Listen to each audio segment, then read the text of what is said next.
ಮಾಡಿದೆ ನಿಮ್ಮೆಲ್ರಿಗೋಸ್ಕರ. ಅದು special meet ಇದೆ, ಆದರೆ ಅದಕ್ಕೂ ಮೊದಲು ಒಂದು ಸ್ವಲ್ಪ ಮೂವ್ ಆಗಬೇಕು please. It's a humble request. ನೀವೆಷ್ಟು ಕಾರ್ಯಕ್ರಮಕ್ಕೆ ಸಹಕಾರ ಕೊಡ್ತೀರೋ ಡಿ ಬಾಸ್ಗೆ ಅಷ್ಟು ಖುಷಿ ಆಗುತ್ತೆ. ಹಾಗಾಗಿ ದಯವಿಟ್ಟು ಒಂದು ಸ್ವಲ್ಪ ಹಿಂದೆ ಅಲ್ವಾ, ಕರೆಕ್ಟ್ ಅಲ್ವಾ? ಸೂಪರ್. ಹಿಂದೆ ಹೋಗಿ ನೋಡೋಣ. Thank you. ಈಗ ನಾವು ನೀವೆಲ್ಲರೂ ಕಾಯ್ತಾ ಇರುವಂತಹ ಸೆಲೆಬ್ರೇಷನ್ ಸಮಯ. ನಿಮ್ಮೆಲ್ಲರಿಗೋಸ್ಕರ ಕನ್ನಡದ ಸ್ಯಾಂಡಲ್ವುಡ್ನ ಬಾಕ್ಸ್ ಆಫೀಸ್ ಸುಲ್ತಾನ ಒಂದು ಸ್ಪೆಷಲ್ ವಿಡಿಯೋವನ್ನ ಒಂದು ಸ್ಪೆಷಲ್ ಜಾಗದಿಂದ ಕಳಿಸಿದ್ದಾರೆ. ದಯವಿಟ್ಟು ಸ್ಟೇಜ್ ಇಂದ ಎಲ್ಲ ಕಳಿಸೋ ನಿಮಿಷ ಸೆಲೆಬ್ರೇಷನ್ ನಡೀಬೇಕು. ಕಳಿಸಿ ಅದನ್ನ ಸರ್, ಪೊಲೀಸ್ ಸರ್, ದಯವಿಟ್ಟು ಕಳಿಸಿ. ಬೇರೆ ಯಾರು ಇಟ್ಕೋಬೇಡಿ. Lights off, all lights off. Ready, 3, 2, 1.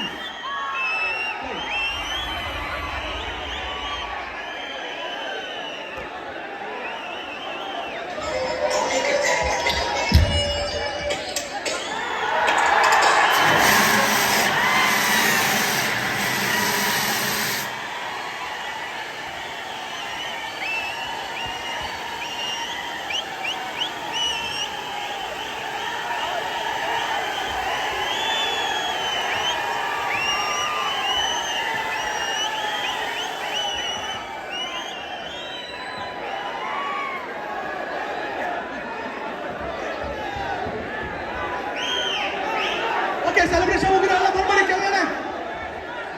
ನಮ್ಮ ಡಿ ಬಾಸ್ ಅವರ ಮಾತುಗಳು ಕೇಳೋಣ. ಟ್ರೈಲರ್ ಬಗ್ಗೆ, ಸೀರಿಯಲ್ ಬಗ್ಗೆ ನೀವೆಲ್ಲರೂ ಸ್ಟೇಜ್ ಕ್ಲಿಯರ್ ಮಾಡಿದ್ರೆ ಸ್ವಲ್ಪ ಇಲ್ಲ ಹೋಗಿ sir, please please, it's a request. ಈ ವಿಡಿಯೋಗೋಸ್ಕರ ನಾವೆಲ್ಲರೂ ಕೂಡ ಇಷ್ಟೊತ್ತು ಕಾಯ್ತಾ ಇದ್ದಿದ್ದು, ಹಾಗಾಗಿ ಅದನ್ನ ಪ್ಲೇ ಮಾಡ್ತಾ ಇದ್ವಿ. I request everybody to move. ಎಲ್ಲರೂ ದಯವಿಟ್ಟು ಮೂವ್ ಆಗಬೇಕು. ಬೌನ್ಸರ್ ಕಳ್ಸಮ್ಮ, ಬೌನ್ಸರ್. Hello,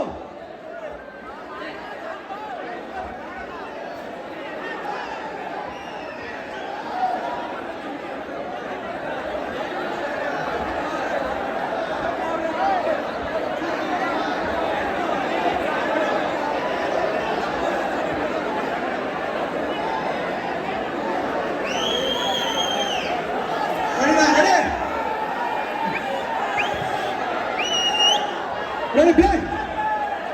Bro, play.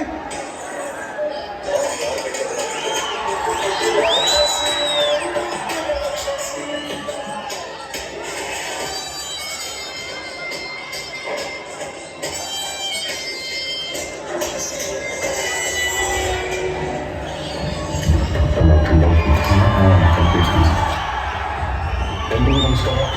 ತಂದೆ ತಾಯಿ ಸಮಾನ ತನ್ನ ಗುರುಗಳಿಗೆ ಮಾತಂದರು ಅಕ್ಕ ಪ್ರೀತಿಯ ಸೆಲೆಬ್ರಿಟಿಗಳಿಗೆ ನಮಸ್ಕಾರ. ಇದೇ ಏಪ್ರಿಲ್ 10ನೇ ತಾರೀಕು ವಾಮನ ಸಿನಿಮಾ ಬರ್ತಾ ಇದೆ. ಅದಕ್ಕಿಂತ ಮುಂಚೆ ಮಾರ್ಚ್ 27ನೇ ತಾರೀಕು ವಾಮನ ಆ್ಯಕ್ಚುಲಿ ಟ್ರೈಲರ್ ವಾಚ್ ಆಗ್ತಿದೆ. ಸೊ ನಾನು ನೋಡಿದಾಗೆ ಧನ್ವೀರ್ನ ಈಗ ಬಜಾರಲ್ಲೂ ಒಂಥರ ಧನ್ವೀರ್ ನೋಡಿದೆ, ಆ್ಯಕ್ಚುಲಿ ಡೈಟು ಲೆವೆಲ್ಲೇ ಇನ್ನೊಂದು ಥರ ಧನ್ವೀರ್ ನೋಡ್ಬೋದು ನಾವೆಲ್ಲರೂ. ಆ್ಯಕ್ಚುಲಿ ಅಂದರೆ ಬೇರೆ ಒಂದು ಪ್ಯಾಟ್ರನ್ ಧನ್ವೀರ್.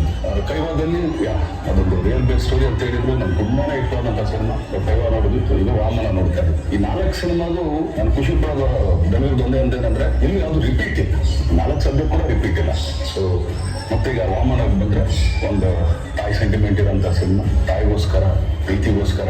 ಸೊ ಒಬ್ಬ ಹೆಂಗೆಲ್ಲ ಟರ್ನ್ ಆಗ್ತಾನೆ, ಏನೇನೆಲ್ಲ ಮಾಡ್ತಾನೆ. ಸೊ ಅದರಲ್ಲಿ ಆ್ಯಕ್ಚುಲಿ ನಾನು ತುಂಬ ಇಷ್ಟೊಂದು ಸಾಂಗ್ ಅಂದರೆ ಆ ಮುದ್ದು ರಾಕ್ಷಸಿ. ನಾನು ಯಾವಾಗಲೂ ಹೇಳ್ತಾ ಇದ್ದು ಹೆಣ್ಣಿನ ಹುಡುಗಕ್ಕೆ ಈ ಥರ ತುಂಬ ಚೆನ್ನಾಗಿದೆ ಅಂತ. ಸೊ ನಾನು ಕೂಡ ಆ್ಯಕ್ಚುಲಿ ಮನೇಲಿ ನನ್ನ ಹೆಂಡತಿಗೆ ಏನು ತರ್ತೀನಲ್ಲ, ಸ್ವಲ್ಪ ಕಾಯಾಗದೆ ಮುದ್ದು ರಾಕ್ಷಸಿ ಥರ ಚೆನ್ನಾಗಿದೆ. ಸೊ ಆ ಥರ. ಸೊ ಒಂದೊಳ್ಳೆ ಎಂಟರ್ಟೈನ್ ಮೂವಿ. ಎಲ್ಲ ಕರ್ನಾಟಕದ ಜನತೆಯಲ್ಲಿ ಕೇಳ್ಕೊಳ್ಳೋದು ಒಂದೇ, ದಯಮಾಡಿ ಕನ್ನಡ ಸಿನಿಮಾನ ಹರಿಸಿ ಬೆಳೆಸಿ ಅಂತ ಕೇಳ್ಕೊಳ್ತೀನಿ. ಏನಕ್ಕೆ ಅಂತಂದರೆ ನಾವು ಎಷ್ಟೋ ಜನ ನೋಡ್ತಾರೆ ಆ್ಯಕ್ಚುಲಿ ಇಂಡಿಯಾವೈಸ್ ಎಲ್ಲ ಥರ ಭಾಷೆ ಎಲ್ಲ ಕಡೆ ಮಾಡ್ತಾರೆ. ತುಂಬ ಕೆಲವು ಜನ ಮಾತ್ರ ಇಲ್ಲಪ್ಪ ನಾವು ಹಿಂದಿಗೆ ಸೀಮಿತ ಅಂತ ಅನ್ಕೊಂಡು ಏನಿಲ್ಲ. ಆ್ಯಕ್ಚುಲಿ ನಾವು ಕನ್ನಡ ಸಿನಿಮಾ ನೋಡಲಿಲ್ಲ ಅಂದರೆ ನಾವು ಇಲ್ಲಿಂದ ಬಿಟ್ಟು ಹೋಗ್ತೀವಿ. ನಾವು ಕನ್ನಡ ಸಿನಿಮಾ ನಥಿಂಗ್ ಇದೆ ಯಾವ ಥರ ಇವಂತ ಏನೂ ಇಲ್ಲ. ನೀವು ಕೊಟ್ಟರೆ ಆಶೀರ್ವಾದದಿಂದ ತೊಟ್ಟೆ ಮಾಡ್ಕೊಂಡಿದ್ದೀವಿ. ಚೆನ್ನಾಗಿ ಅಸಲು ಲಿಸ್ಟ್ ಹಾಕೊಂಡು ಅಲ್ಲೇ ಇರ್ತೀವಿ. ಬಟ್ ಯಾವತ್ತೂ ಕನ್ನಡಕ್ಕೆ ಸಿನಿಮಾ ಮಾಡೋದು, ಕನ್ನಡ ಸಿನಿಮಾನೇ ಮಾಡೋದು. ಯಾಕಂದರೆ ಇದೇ ಚಿತ್ರನೇ ಇನ್ನು ಇದನ್ನು ಬಿಟ್ಟು ಬೇರೆ ಯಾವುದೇ ಥರ ಆಟಗಳು ಗೊತ್ತಿಲ್ಲ. ಎಲ್ಲರೂ ನಾವೆಲ್ಲ ನಂಬ್ಕೊಂಡು ಬಂದಿರೋದು ಕನ್ನಡ ಚಿತ್ರನ, ಹಾಗೇನೆ ಕನ್ನಡ ಪ್ರೇಕ್ಷಕರನ್ನ. ಯಾಕಂದರೆ ಥಿಯೇಟರ್ಗಳಲ್ಲಿ ಪಾಪ ಅವರೆಲ್ಲ ಆ್ಯಕ್ಚುಲಿ ನಂಬ್ಕೊಂಡಿರೋದೇ ಕನ್ನಡ ಸಿನಿಮಾ. ಸೊ ಅವ್ರಿಗೆಲ್ಲರಿಗೂ ಆಕ್ಚುಲಿ ಇದೊಂಥರ ಅಂದ್ರೆ ಚೇಂಜ್ ಲಿಂಕ್ ಅಂತಾರೆ. ಈಗ ಏನಂದ್ರೆ ನಾನು ಯಾವಾಗ ಫುಡ್ ಚೇಂಜ್ ಯಾವಾಗ್ಲೂ ಒಂದು ಹೇಳ್ತಾ ಇರ್ತೀನಿ, ಒಂದು ಹುಳನ ಕತ್ತೆ ತಿನ್ನುತ್ತೆ, ಕತ್ತೆನ ಹಾವು ತಿನ್ನುತ್ತೆ, ಹಾವನ್ನ ಹೊತ್ತೊಡಿಯುತ್ತೆ, ಅದನ್ನ ಮತ್ತೆ ಹುಳಾನೇ ತಿನ್ನೋದು. ಆಕ್ಚುಲಿ ಹತ್ಸದ ಕೆಳಗಡೆ ಬಿಡ ಹುಳಾನೇ ತಿನ್ನೋದು. ಸೊ ಆ ಥರ ಥಿಯೇಟರ್ ನಮ್ಮನ್ನು ನಂಬ್ಕೊಂಡಿರ್ತಾರೆ. ಸೊ ಎಲ್ಲ ಇದೊಂಥರ ಚೇಂಜ್ ಲಿಂಕ್ ಆಕ್ಚುಲಿ ಎಲ್ಲದಕ್ಕೂ, ಸೆಲ್ಸೋರ್ ಆಗಲಿ ಇನ್ನೊಂದಾಗಲಿ. ಸೊ ಅದರಿಂದ ದಯಮಾಡಿ ಕನ್ನಡ ಸಿನಿಮಾನ ಹರಿಸಿ ಬೆಳೆಸಿ ಆಶೀರ್ವದಿಸಿ ಸೊ ಪ್ರೋತ್ಸಾಹಿಸಿ ಅಂತ ಕೇಳ್ಕೊಳ್ತೀನಿ. So Vamana all the best, entire team all the best. So ಪ್ರತಿಯೊಬ್ರು ತುಂಬಾ ಚೆನ್ನಾಗಿ ಮಾಡಿದ್ದಾರೆ, ತುಂಬಾ ಆರ್ಟಿಸ್ಟ್ ಒಂದು ದಂಡೆ ಇದೆ. ಸೊ ಅದರಿಂದ ಎಲ್ಲ ಹರಿಸಿ ಬೆಳೆಸಿ ಅಂತ ಕೇಳ್ಕೊಳ್ತೀನಿ. Thank you. Thank you.